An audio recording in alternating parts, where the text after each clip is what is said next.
What's up guys, today this video is going to be different than usual. Today we're going to be talking about one particular individual that I already made a couple videos about his albums. His name is no other than the one and only Kendrick Lamar. I'm pretty sure most of us already know who he is. For ones that don't know who he is, Kendrick Lamar Duckworth was born and raised in Compton. He started making music around the early 2000s and haven't reached popularity until late 2010s when his hit single Swimming Pools blew up out of nowhere. There's also this other song titled ADHD from his mixtape Section 80 that also reached popularity, but not as much as Swimming Pools did. I'm sure mostly everyone heard of his controversy where he disses or calls out these other artists and tell them that they have to get better because he's making the bar high, which I really enjoyed.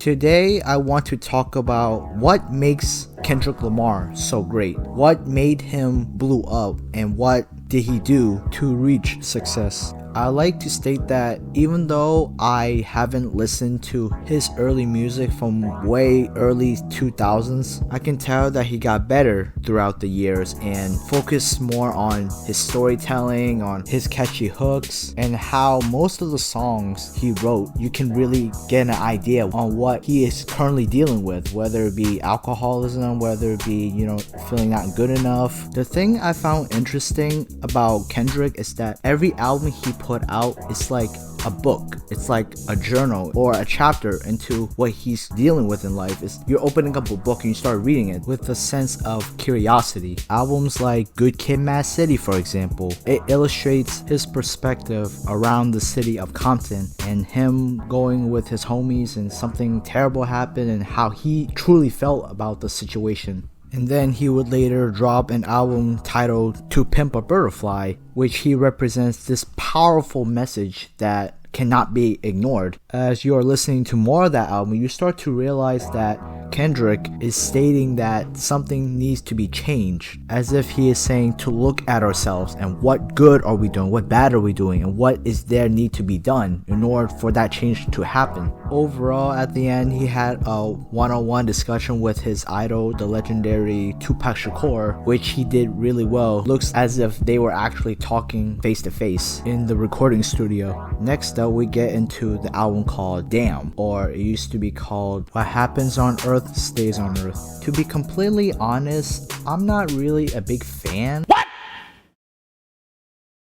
But there are songs like DNA, Humble, Pride that have a lot of replay value, which I understand. It's overall message of Kendrick being like the darkest of the low. He's not really feeling great. He is saying these lyrics that makes us wonder what is he really thinking about. I've heard that they also won a Pulitzer Prize, which is a really big honor, and Kendrick is the only rapper that ever won a Pulitzer Prize. Well, there are many fans saying that To Pimp a Butterfly should have won too. And finally, Kendrick released his latest project, Mr. Morale and the Big Steppers. After going on a 5 to 6 year long hiatus, he suddenly appeared on the track Family Ties by Baby Keem, which is his cousin. I've read somewhere that this is Kendrick's last album, and I say that this album really a wrap up to everything by Kendrick seeming to go to therapy and getting the help he needs and saying how long he left us without dropping music. Well, he did drop the Black Panther soundtrack and also Untitled Master. So this album is the final chapter of his life, and it seems as if he's doing well with his family and taking care of everything that he needs to do. Sometimes he will be on songs as features, like the song that he did with Baby Keem. It's called The Hillbillies, which is people saying they're trying to diss Drake or something like that. So my point is, by making this video, why I respect him and why I like his music quite often and why I've been posting videos about his work in general. If you have not listened to him, go check him out. It's worth your time. He may make you laugh by saying these funny bars or the way he sounds. Like, he has many different voices, and I think you may find his music quite enjoyable. But if not, that's totally fine because everyone has their own preferences and music is quite subjective to a lot of people. So that's why he's in my top 3 GOATs of all time. So yeah, that concludes everything in this video. I hope everyone who gets the chance to see this enjoys enjoy. Drop a like if you like it. It helps me a lot. Drop a dislike if you don't like it. I'll try to make better videos.